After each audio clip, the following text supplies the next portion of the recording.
Welcome to All That Work for Nothing podcast. We are having our cup of Joe. Welcome back.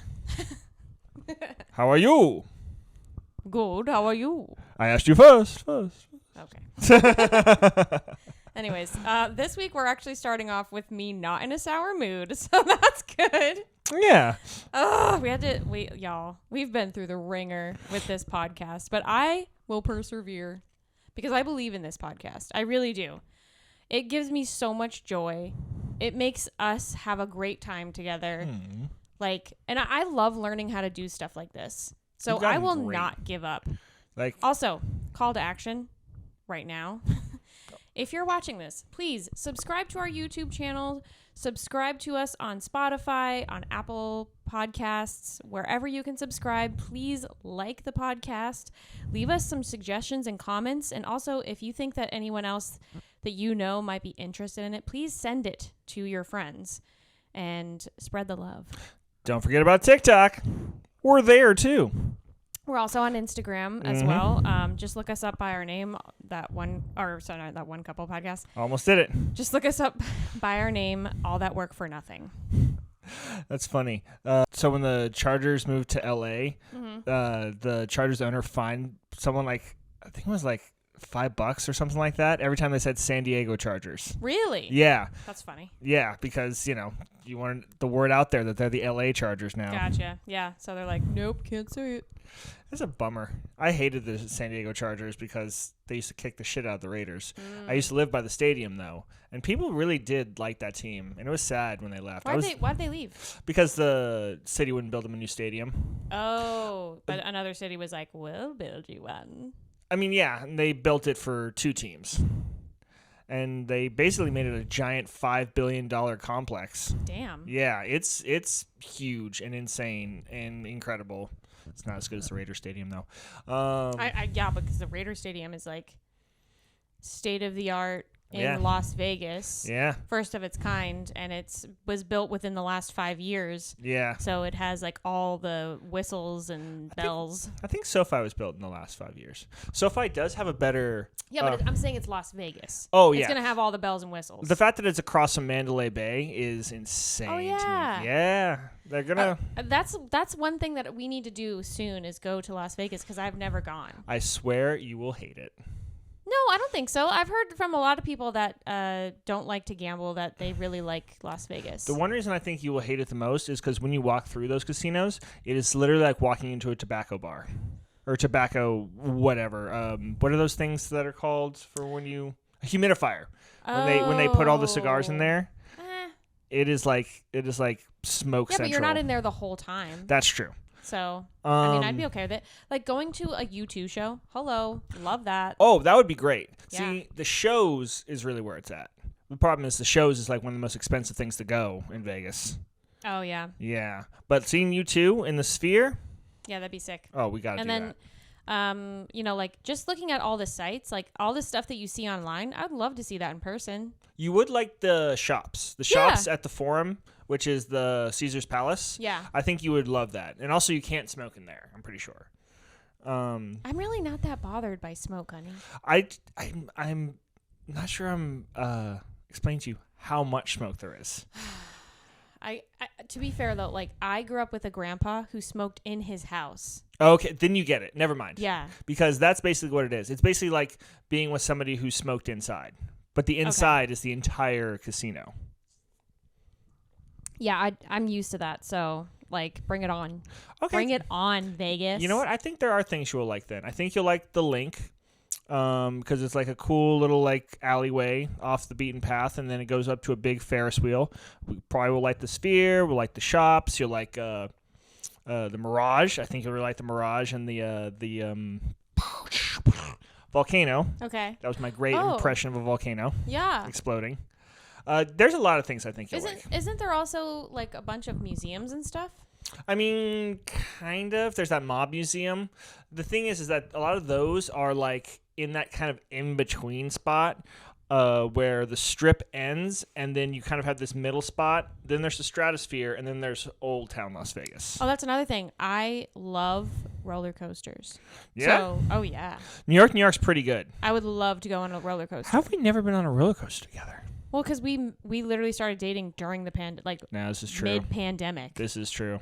So, and life is literally just getting back to normal now. So. I want to take you to Six Flags. Oh, Valencia I want to go so bad. so bad. So bad. I love Yeah. Six Flags Valencia. Okay, so when I was growing up, Denver used to have a Six Flags, and then they realized that this does not qualify as a Six Flags because it's lame. Okay, and if you live in Denver, you know, like Elitch Gardens is lame. Well, it was built back in the 1890s. No.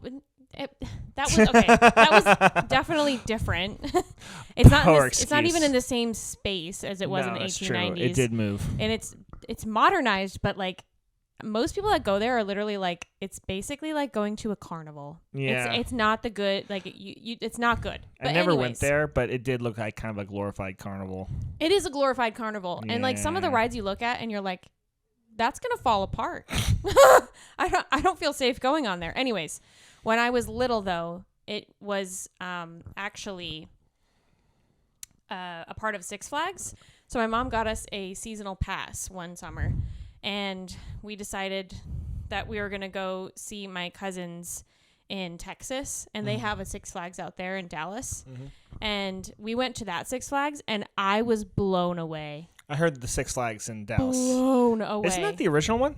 Oh, yeah, it is. Is it? Yeah, because Six Flags is the Six Flags that flew over Texas. Oh, okay. Yeah, but so we went to that one and I'm like, y'all, the one in Denver is not good. Okay. I don't recommend it. I really don't. It's not that great. But going to the one in freaking Texas, I'm like, this is what we should be. The one and I can understand why they rescinded us being in the Six Flags region. And I think honestly, it's just because Denver didn't want to pay. They probably had to pay fees and stuff to be a part of the club. Any brand and Denver name was deal, like they probably just didn't want to deal with that anymore. So, but yeah, like I went to the one in Dallas, and they actually, I don't know if this is true anymore, but the one in Dallas's poll is that they have I think it's the tallest wooden roller coaster in the world. Okay. So, and I went on that one like 3 times. Yeah? I love wooden roller coasters. I know they're terrifying because they creak and crack. Yeah. But you have to think, they've been around for that long. They're fine. You know what I mean? When you look at like old, like if you look at the original Elitch Gardens, they had a wooden roller coaster. I mean, it does depend. So like there's a wooden roller coaster in Valencia, the Six Flags in Valencia, that is like really old. It was actually one of the roller coasters they went on in the original Vacation movie back all the way in like 1980 or whenever that movie came out. But there is one in Knott's Berry Farm called Ghost Rider, which I loved as a kid. It's in the old western part of Knott's Berry Farm, which is really, really cool. But it is famous for getting people injured. Oh, like really? pieces of wood, pieces of God. things, just knocking people around, hitting people. But people get fucked up on that one. It sounds like they don't keep up on it. Oh, yeah. See, that's the thing. Is that Six Flags, the one in Valencia, they'll have a lot of rides close. Right. But that's because they are always doing maintenance on them. Okay. They are always constantly doing maintenance on them because they have some fucking crazy ones. Which is how it should be. Yeah. No matter what.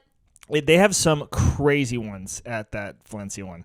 They have my favorite one is Tatsu, where like you get strapped in and then you get pulled up. So basically, like you're like facing the ground, so it feels like you're flying the whole time. You're like flying. Cool. That's so great. And then there's one where you're facing backwards and you're spinning as you're going down the roller coaster thing. It sounds intense, but it's really fun, and it's quicker. They shoot fire at you. It's amazing. That's pretty cool. Yeah, the Valencia one I would love. The problem is, like it's out in the middle of nowhere. That's how it should be, because then they can expand. Yeah. That's the problem with the one in Denver. It's in smack dab in Denver, like in Denver proper. There's nowhere to put. Why would you put it there? There's nowhere to put a giant roller coaster in the spot that it is. No. When they can't expand, and then a lot of their best, like the best rides that they had, they took away. Yeah. Like, why? And I think a lot of it has to do with maintenance. They didn't. Y'all, the one in Denver is not what it's cracked up to be. I promise you. Like if and who the fuck goes? Sorry. I'm getting like mad. Who goes to Denver just to go to Elitch's? Like, I don't think that's a thing. And if it is, y'all are weird. Somebody's great grandpappy went to Elitch's back in the day. And they're like, we do it every year. It's a tradition. You know what's funny though? Okay, so when I was like 12, my cousin's from Florida, and okay, they're from Orlando, Florida, right? Mm-hmm. So they have Universal and they have Disney. Yeah. They have Disney World. They were so excited to come to Elitch's. And like the whole time they're like, oh, we want to come back to Elitch's. It's so cool. And me and my brother were like, you guys have freaking Universal. You have Disney World. Why do you want to come here? Like, this place is so lame. But it made us, like, I guess have a better appreciation for it. We're like, if they think it's pretty cool, then I guess we do too. I guess. I mean, Disney World can be a little overwhelming. It really is. Because I've only gone once. No, I've gone twice. Once with my stepdad and once with my cousin when we were out there for my grandpa's funeral. That was a lot of fun, though. Mm-hmm. It was just me, my cousin, my sibling, and her oldest daughter. Okay. And we had a lot of fun. I went there when I was 16, and we didn't know that you could do the pass hopper thing, so we only did like a few. We did Epcot, which was cool. I really want to do Epcot now as an adult. Oh, yeah, because you can go and drink. As an adult, yeah. I want to get kicked out the way Alex Morgan did. Oh, that's funny. That is so funny. Yeah, I saw a TikTok on that the other day where this guy was drinking around the world, and he went around twice. He went around twice? But I think he was champion. Well, he was taking his time. Oh, okay. Because when he made it to like Germany, it was already dark. Oh, okay. So and you could tell like when he started, it was like middle of the afternoon. Okay. Or like early to mid afternoon, and so like he was taking his time. I don't think he was trying to get kicked out. That's the way to do it. Yeah. I mean, we couldn't even get a seat. I think we just had to get something from like a cart, like when we were going around the world.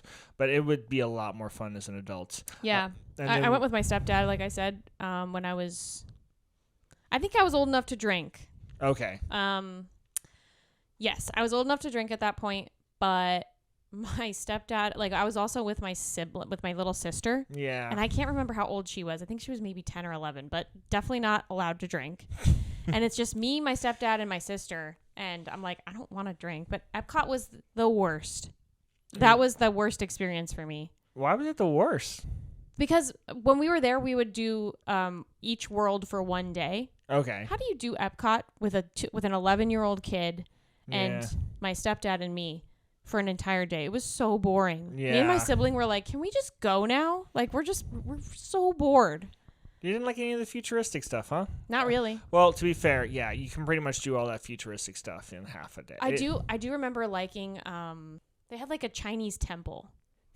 Isn't that where in Epcot? I think so. I mean, this was like I went there when I was 16, so it was a while ago. Okay. I remember there being at somewhere in Disney World, they have this really cool Chinese temple that you can like walk up to, and it's so intricately done and like so pretty to look at. It almost felt like we were in China for a second.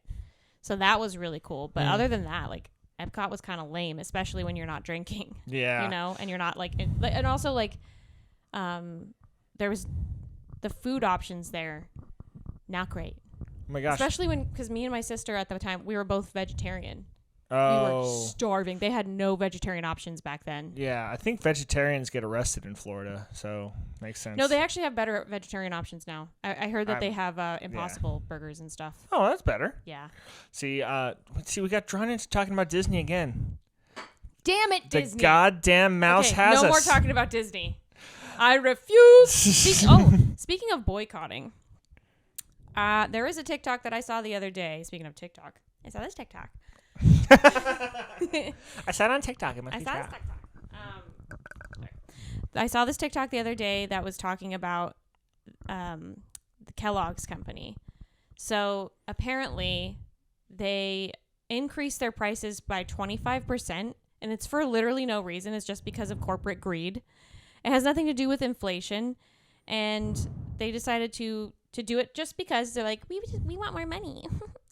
And just so their CEO can buy his third private jet. Well, how are you going to race them otherwise, so, baby? anyways, with all of the crap going on in the world and people not being able to afford housing or rent or anything like that, we the people, we came together and we're like, hey, how about maybe not do that, please? Because, you know, we can barely afford groceries, and you putting up your prices for no reason by 25% doesn't really help us.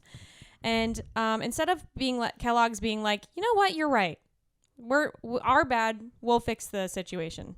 No, the company guy, bro, whoever he is, came out and was like, how about you just eat Frosted Flakes for dinner instead?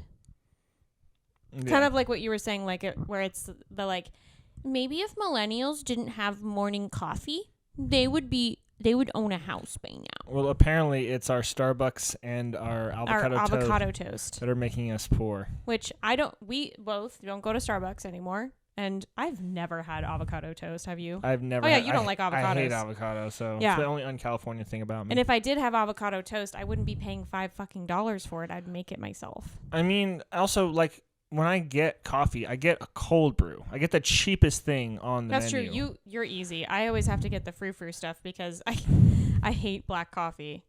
But yeah, there's a lot wrong with what's going on right now. But anyways, the TikTok said, we want to stick it to them just like they're sticking it to us. So on April 1st, we are boycotting Kellogg's, all Kellogg's products. It's easy to do the research.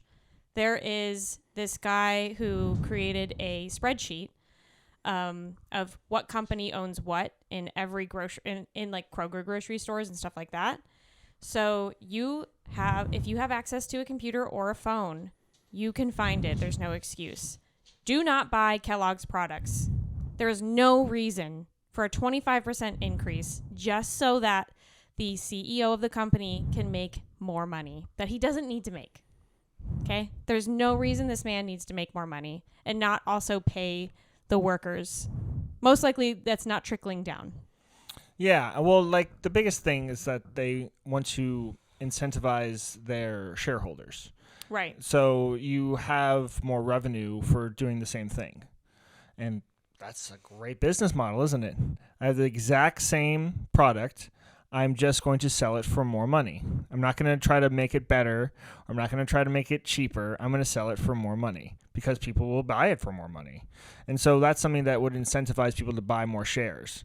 Exactly. Because the thing is like, well, people will look at CEOs and be like, well, their salary is like whatever. It's not that big of a deal. But their stock options, which if you do it right, you don't have to pay taxes on. Right. Go through the roof. And then they'll do a little schemy thing that I'm sure there's financial people out there who know this more than me. Basically, you can buy back stocks. Mm-hmm. So you can buy back your stocks, which limit the shares. Then less amount of shares out to buy, their price goes up. Then you can sell the shares that you just bought back for a profit. Yep. So that's the way all these companies work. They're not food companies. They're not car companies. They're not news companies. They are financial companies. They are there for the express purpose of making more money. And you know what? If you want to make more money by making a better potato chip, that's whatever. But you're just making more money by using the money you already have. And we've talked about some of the Kellogg's products like Nutri-Grain bars. How gotten worse. Throughout the years have gotten worse because they just want more profit. And that's not a good business model, man. Like you were saying, if you want to make the best potato chip in the world, mm-hmm. use the best ingredients. Don't put any additives in it and then sell it for $5 a bag, $6 a bag. Totally understandable. Yeah. I can't get behind when you start taking shortcuts and putting in additives and taking out the main ingredient so that you can put in like this gooey nasty shit. Yeah. No. Like that is extortion. I mean, like, look at Pringles, which is a Kellogg's company. Pringles, when I was a kid, I'd have barbecue Pringles, right? I'd have my barbecue Pringles, and I'd have my little can of root beer, and I'd watch Gettysburg for the 80th time, because that was cool. At my grandma's house, right? And I remember when I was a kid, you could take a Pringles potato chip. It had so much barbecue on there that you could lick it off. And it was amazing. If you've had a barbecue potato chip now from Pringles, it tastes like fucking ass. No, it yeah. tastes like potato ass. Potato ass. It tastes gross. Nutri-Grain bars are dry garbage now Yeah. with like that much filling and in you there. would know because you are a Nutri-Grain bar connoisseur. I'm an any kind of breakfast bar person. Yeah. They have these almond butter bars that are really great. There's these wafers that are so good. And out of all of them, Nutri-Grain bars cost the most, taste the most like ass. They really do. Ass. I am adverse to the breakfast bar game just because when I first was diagnosed with type 1, I would be forcibly called to the nurse at 9:30 every morning, and I think it was at 2:30 every afternoon because I had to eat. I was forced to eat a snack even when my blood sugar was in range and even when I wasn't hungry. See, that's CYA behavior. That's cover your ass behavior. Yeah. That's Well, all my they were mom doing. finally had, because I just was so, I'm like, I don't want to eat. Please don't make me eat.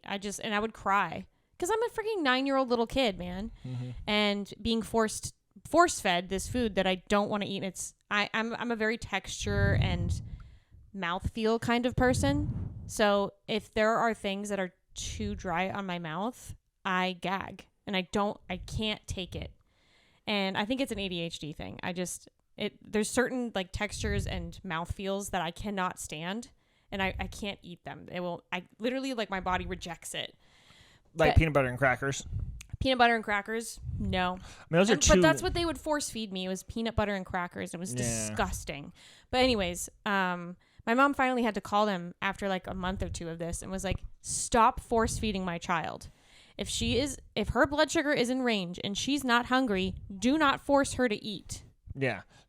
See, it's just such like ass behavior. Yeah. To be like, well, we fed her, so if she dies, it's not our fault. The most annoying thing too is like the reason that I had to leave my classroom and physically go to the clinic was because they were like, well, we don't want kids to see you taking care of yourself and eating in class because it's not fair to the rest of the kids. And I'm like, okay, but the rest of the kids don't have a broken fucking pancreas, so grow up and get over it.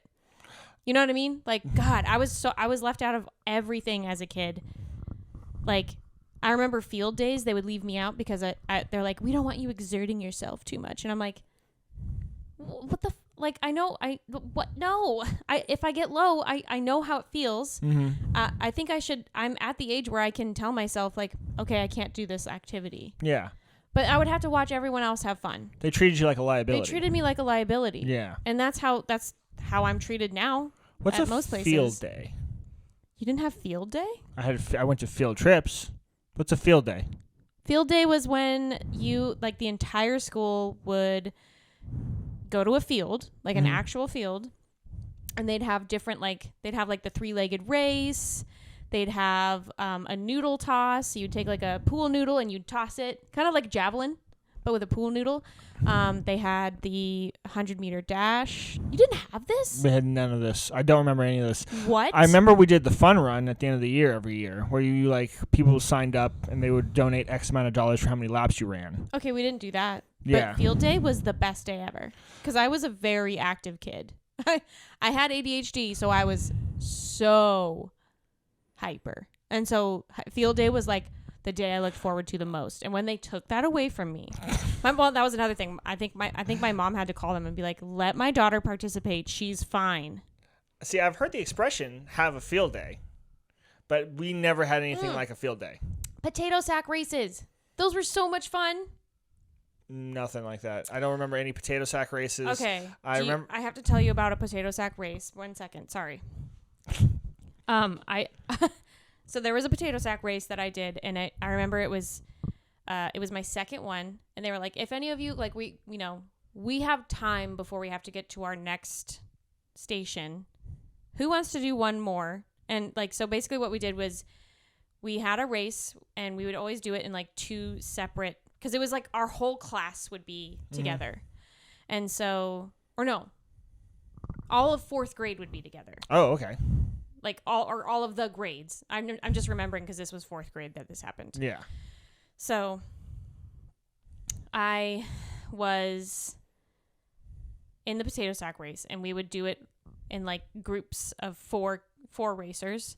And so our last one was the winner from every race got to race against each other Okay. to see who the ultimate winner was. So like a finals. Yeah. And I told you, I was a very athletic kid. I was one of the fastest runners in my school. Mm-hmm. Like, I was faster than the boys in my class. I I've was heard. insanely fast. And like I said, I had so much energy. So I was just like, woo! Like, all the time. And so they were like, okay, we're going to have one more race. We're going to see who the ultimate winner is. And so I'm in my potato sack and I'm ready to go. And I start going and I'm like, woo, and I'm going to win. And then I fall. Oh, no. Okay. But I am so far ahead of like everyone. Mm-hmm. I fall and I scrape the shit out of my knee. Wait, what? It was on a grass field, though, right? Yeah, but it's still hard ground. Yeah. And there's still like pebbles and stuff. Yeah. So I look down and my knee is gushing blood. Oh, man. It's like, it's gushing. Okay. I don't care, though. I'm like, I have to win this. So I get up and I start going again and I win. I won the race. I got a blue ribbon. I was so excited. They gave you a blue ribbon? Yeah, they gave ribbons. Oh, that is awesome. No way. Yeah. Oh my gosh, that's so Yeah. cool. You only got a ribbon if you were in first, second, or third place.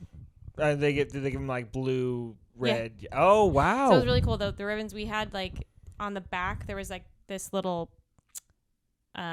piece of paper, Okay. like cardstock paper, that would be like the date, the race or whatever it was, and then what place you got. That's so Yeah, cool. it was really cool. Mm. I don't know. I don't think I have any of those anymore. That's a bummer. Yeah. That I was a should've kept great them. story. And it even had like, it had the elementary school that I went to. It had like all the information on the front. It was in like gold. It was like gold leaf. It was blue because our colors were blue and white. It was so cool. But anyways. Overcoming adversity. The only thing that would have made that if you had like had the ribbon and it had a little bit of blood on it. I know. Just to really But hammer the story home. my teacher, like, he's all excited Mm-hmm. and he's like, yeah, you won. And I take off the potato sack and he's like, and he's like, oh, you need to go to the nurse's office right now. And it's because my entire, like, from here down was just blood. Yeah. But I didn't care. I was like, and it was like a flap of skin that was like, Ah. oh yeah. Knees like They bleed. burst open. They Yeah. burst open. They are bloody. Just like head wounds do. Mm-hmm. But bloody.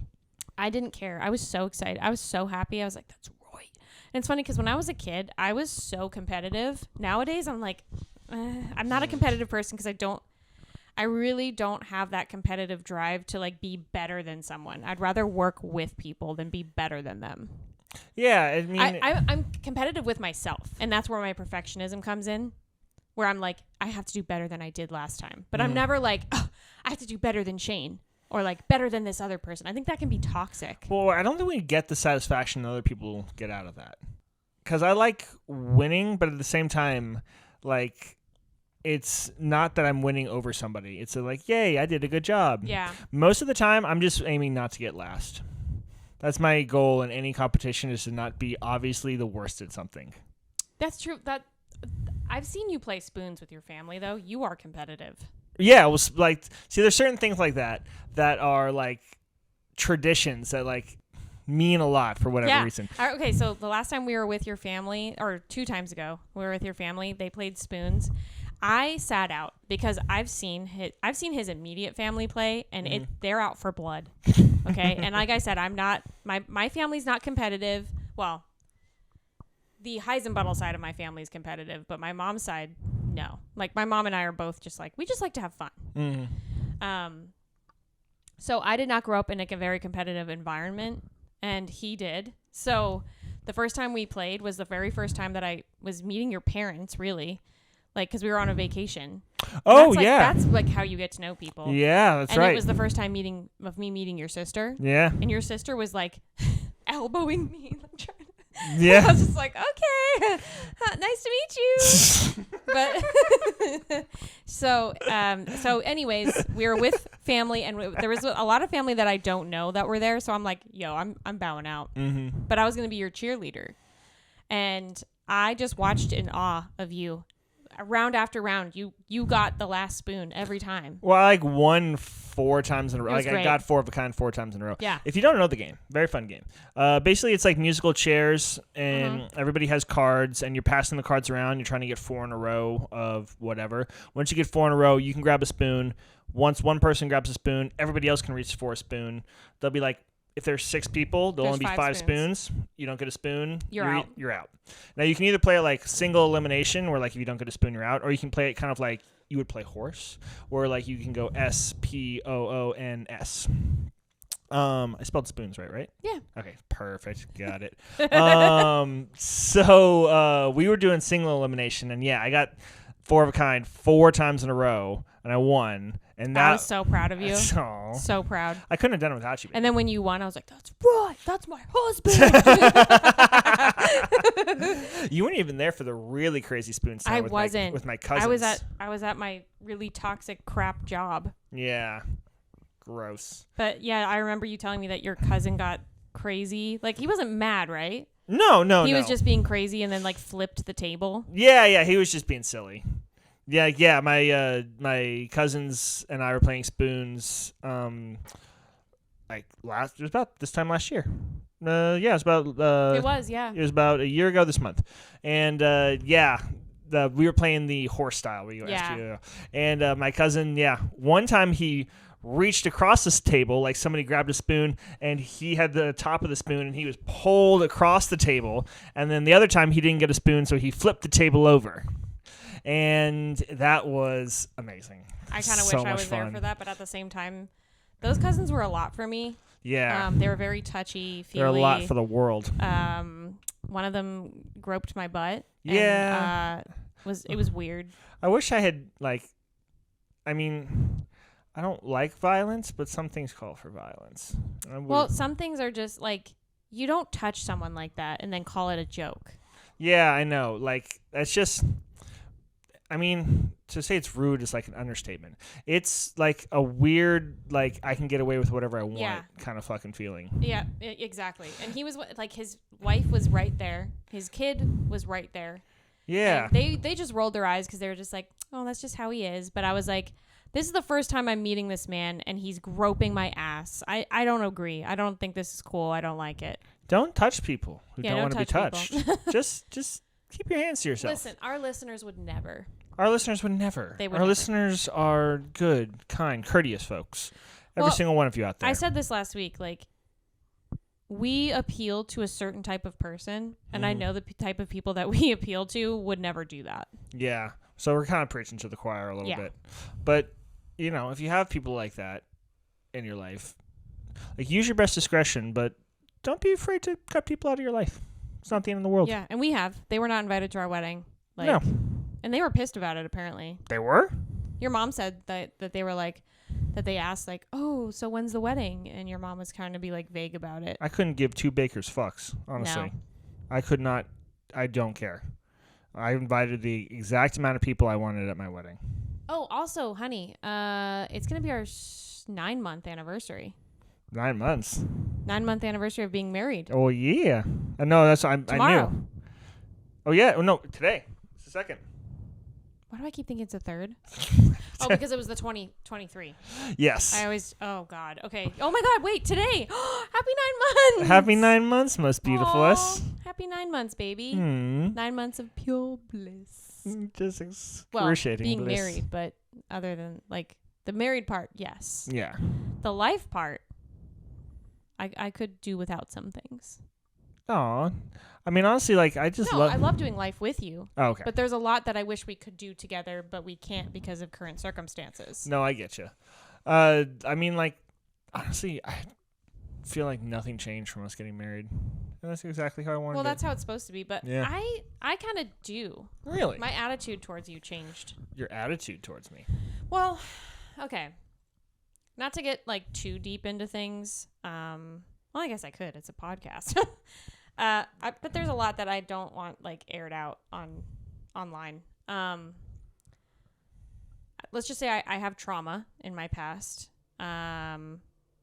especially with men. And whenever we would get into fights or, like, tiffs. Well, first of all, the 10-year relationship I was in, we never fought, which is not a good thing.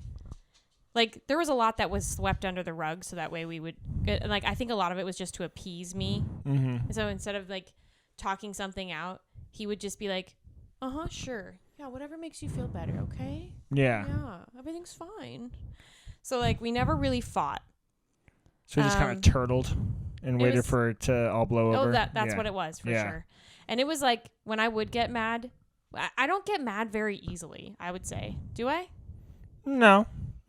It depends on the circumstances. Like, if my blood sugar's low, best believe I'm going to get angry because I'm in fight or flight mode. See, that's what I would say the most. It depends. It does, yeah. It's also like, if I have a really bad night of sleep, I'm definitely, but it's more like circumstantial. Like, if things aren't going right, it's never because of you. It's usually because, like, something's not going the way it should. Mm-hmm. You know, like, if I keep dropping something that day where I'm just like, fuck. See, that's where I think, like, both of us have the ADHD thing that comes in. Because, like, things in our minds go a certain way. Yes. Because we've been thinking about how things should go. And we've thought about it a million times and how things should go. And when they don't go that way, we're like, well, fuck this then. Well, fuck this. I think we talked about it earlier. The thing that frustrates us both so much is what I call, like, Rube Goldberg incidents. Yes. Where, like you drop something that falls on something else that falls on something else. Oh, yeah. I have a funny story of the worst Rube Goldberg incident I ever saw. Wait, before you go on with that, I was in the middle of telling. Oh, sorry. You go with your story. I'll back up with my other story, and then we'll go to a third story. Oh yeah. Storyception. So anyway, sorry. My 10-year relationship, we never got into fights. Yeah. So when you and I got together, we would fight, and at first it was not healthy fighting when we would fight. At first, no. No, because we both were like, you hadn't been in a relationship for a while. Mm-hmm. I was just getting out of a long-term relationship, and I'd never been with anybody else. So when we would fight, my fight or flight would respond. Mm-hmm. And I would be like, okay, we'll just break up then. And you're like, what? And I think I kept that for the longest time. I told you this, like, in the back of my brain, I was like, I can escape at any point. If he says the wrong thing to me, I can pack up my bags and I can leave at any moment. And like, even when we first moved here, I would be like, there would be several times where I'd be like, cool, I'm moving back to Colorado. And you'd be like, what? And, so anyways, we learned how to fight with each other.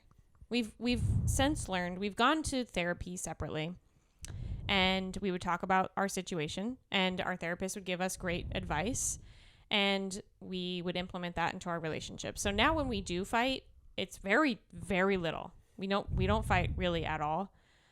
And I've gotten used to fighting in relationships. But when we do fight, it is what we call a healthy and like what is that called? There's a certain type of fight that constructive. Yeah. Because there's something lacking on either side. Mm-hmm. And so like one of them is understanding and the other one is not getting something that they need. And so we figured that out, and then so we talk things through now.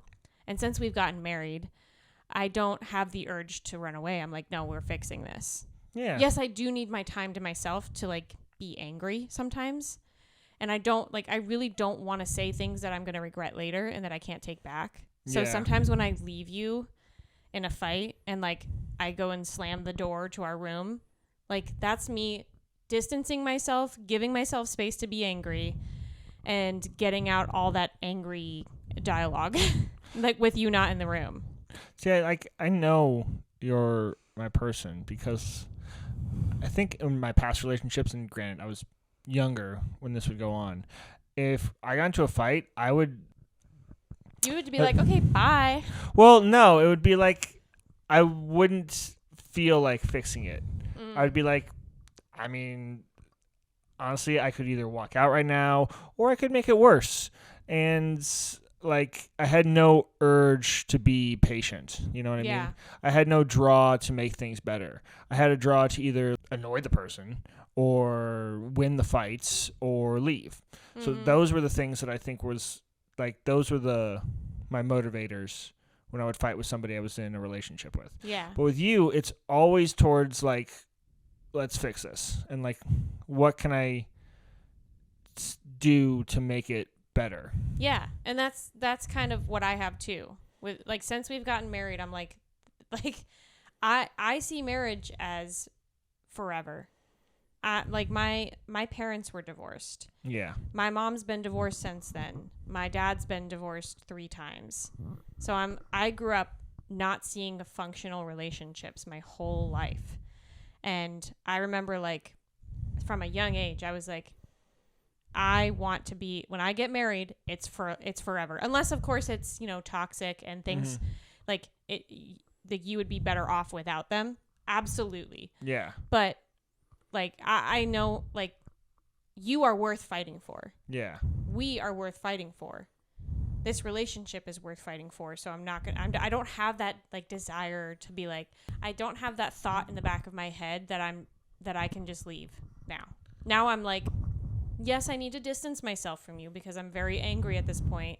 And when I get angry, I say things I don't mean and that I can't take back. And I did that in my last relationship and I never want to do that. So yes, I will distance myself, but I'm never like, I'm packing my bags and I'm leaving, It's interesting that you saw dysfunctional relationships growing up. When I saw my parents, I guess, have a functional relationship. Yeah. Where they argued constantly and to this day still do not communicate. They really don't. It's so funny. We'll go to their house and they'll be like you'll talk to your mom and tell her all this information about certain things. And then you'll be like, oh, did you tell dad about this? And your dad's like, it's your mother. Do you think I know anything you're talking about? No. And your mom is just like, It's going to be in a few years a 45-year marriage. So Yeah. it already is like a 40. Yeah, it's already is pretty much a 45-year, pretty close relationship where they've been together and they have not learned to communicate once. okay. The crazy thing though is that their marriage really works. It really does. I've watched their marriage pretty closely, at least since we've lived here and Yeah. we see them more often than not. I've noticed that I think the reason their relationship works is because they choose each other. Like if either one of them is going through something, like their number one priority is their partner. Yeah, that's what true. And your mom always tells me like, yeah, your dad is he's my biggest supporter. He's my number one partner. Like he's always there for me. He's never let me down. And I think that's why their relationship worked so well, because in the face of adversity, the other person is the most important person to them. Yeah. No matter what. And I think that's what you and I do for each other. Like you are always the number one on my list and I'm always the number one on your list. And that's how marriage is supposed to be. Yeah. It's not supposed to be like others and then your partner. You know what I mean? No, we've seen relationships that are like that. Yeah. Where they're almost like roommates. Yeah. History will say they were roommates. And here's 2 historical figures of the same gender who lived in this house for 25 years. They wrote impassioned letters to each other, and they were with each other on their deathbeds, holding hands. They are great buddies. They were holding hands while naked. They were just best friends. We can cut that part out. Why? That's I know. hilarious. That is It's pretty very good. true. It's very true. It's literally what happens. Oh, but anyways, yeah. The key to a successful long-term relationship is always choosing the other person and being their biggest supporter. You know? I choose you. I choose you. Like how you were my cheerleader during spoons. I was your biggest cheerleader. I was so excited when you won. I was like, that's right. You suck. You suck. You suck. You're my husband. I was getting really happy that you won that potato sack race, and that was 20 years ago. Ew. Don't say that. I'm sorry, I'm baby. so young. I'm sorry, baby. It was only 10 years ago. No, I'm joking. I'm just a creep. Ew. No. Sorry. So I finished that story. Oh, you were right. going to talk about the what? Rube Goldberg? Okay, so like what I call a Rube Goldberg accident or a Rube Goldberg incident. Rube Goldberg was a guy who would devise all these crazy contraptions and It's things. like the domino effect kind of thing. Yes, or if you've ever played the game Mousetrap. Yeah. Mousetrap is an example of a Rube Goldberg machine. Yeah, so there's one action that sparks other actions. Yes. Or if you've seen the start of like Honey, I Shrunk the Kids or any of Yeah. those. What happened in this particular incident was, this was back when I was in college, right? And so in college, you drink alcohol, Mm-hmm. and then Bad boy. Bad boy. I was so bad. Disgusting. We were the only kids to drink alcohol in all of college, Oh. especially the college I went to. Anyways, go ahead. So what we would do is we would finish off these glass bottles of alcohol, right? And we didn't just throw them out or recycle them. We wanted to keep them. So we had these blinds, and they had a little lip at the top of them, right? Mm-hmm. So we put the alcohol bottles at the very top, kind of almost like trophies. And my friend had his computer open with his kind of like on a bench just like this, a little shorter than this. And then he had his phone right here. And he was downloading a playlist for this party that we were going to have, right? And he had it on his phone. He wanted to put it on his computer, or vice versa. He had it on his computer. He was going to put it on his phone, hook up the phone to the speakers, and we were going to play that during the party. Mm-hmm. What happens is for somehow somebody comes in, or he knocked the sliding glass door, which shook the top of the blinds. One of the alcohol bottles fell, bam, right onto his computer, rolled, bam, right onto his phone, Oh my shattered God. both of them. No. He needed to get both of them replaced. Oh, no. And in college, that's the worst. Because you have no money. Mm-hmm. No money. I forget what he ended up doing. I don't even know what he did. But yeah, just in the blink of an eye, I swear, like this all took less than 2 seconds to happen. But that alcohol bottle going from his computer, rolling onto his phone, felt like it took an hour. It happened I'm sure it's just in like happening slow in motion. You're just like, Boom.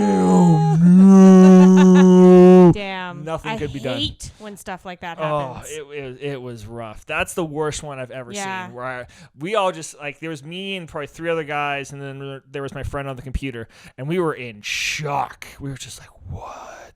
Did that really just happen?" Yeah, it really just happened. The way you said that was so like frat What? coded. What? Did that just happen, Frat coded, bro. Or did I just rip the bong too long? You know what's funny is sometimes I think about the fact that you were in a frat and the fact that I married you. Because, well, Thanks. well, no. Oh, I love you too, Sweeney. Well, okay. The reason why it's funny to me is because you don't act like you were in a frat. Mm. You don't act like a douchey frat guy. And you also, like, or for me, like, that was never my type of dude. Mm-hmm. You know, I was never attracted to guys, especially that were in frats or anything like that. Or Yeah. like, really, you were not my type at all, which is probably the best thing. Which is like most people marry the person that's not their type. I do notice that. Yeah, Yeah, especially women. I never really had a type. Well, most men don't. Yeah. Most men are just like, keep me warm. Put pee-pee inside your pee-pee. I put pee-pee in pee-pee. And that's all they need. Women are like, well, are you going to be nice to me? Are you going to listen to me? Are you going to be emotionally available? And men are just like, put pee-pee in pee-pee. My pee-pee, your pee-pee. And that's it. That's all you need. Where did you get recordings from when I was in the frat? How did you like do such an impression of people you've never met? Yeah.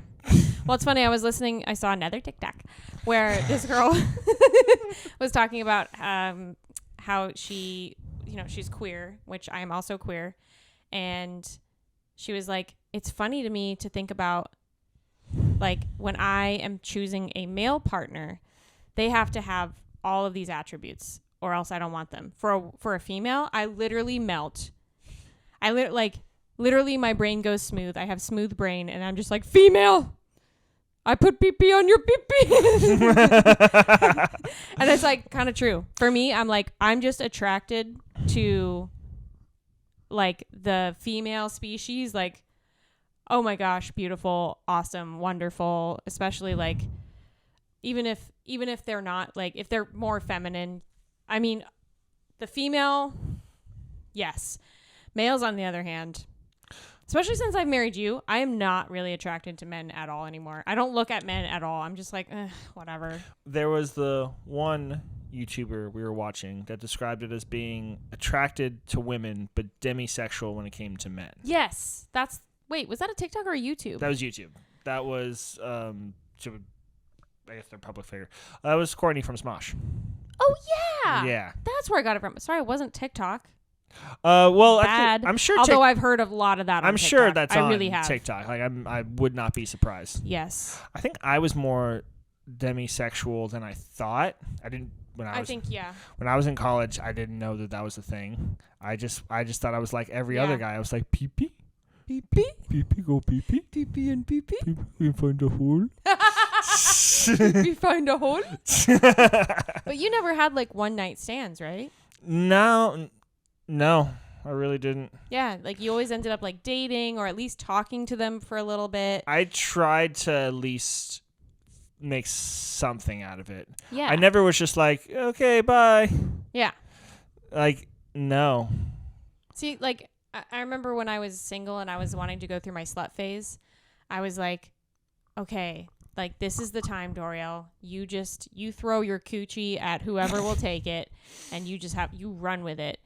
But I quickly realized that I can't do that. I have to have a connection with you. I have to feel respected by you. I also have to respect you as a person. Mm-hmm. And so, like, the casual sex thing does not work for me.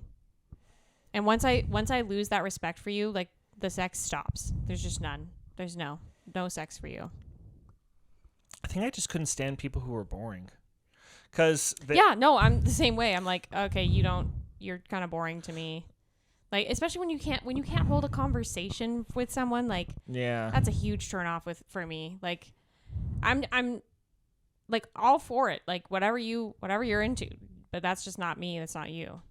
I was told that, like, there are women who will basically just like kind of like nod and agree and not say anything and let men just talk and talk and talk and then just be kind of like open to whatever they want. Like, I don't know if it's a shyness or if it's just they're like, oh, he wants to talk, so I'm just going to let him talk. But, like, yeah, that sounded awful. Well, it's usually the opposite where you're like, this guy would not talk. Like, you know what I mean? Like, this guy just would not talk. It's usually the opposite of that. So maybe that woman is just like, finally a man is talking. I'm just going to let him talk. He's finally opening up to me, but probably just talking about the dumbest shit. Oh, yeah.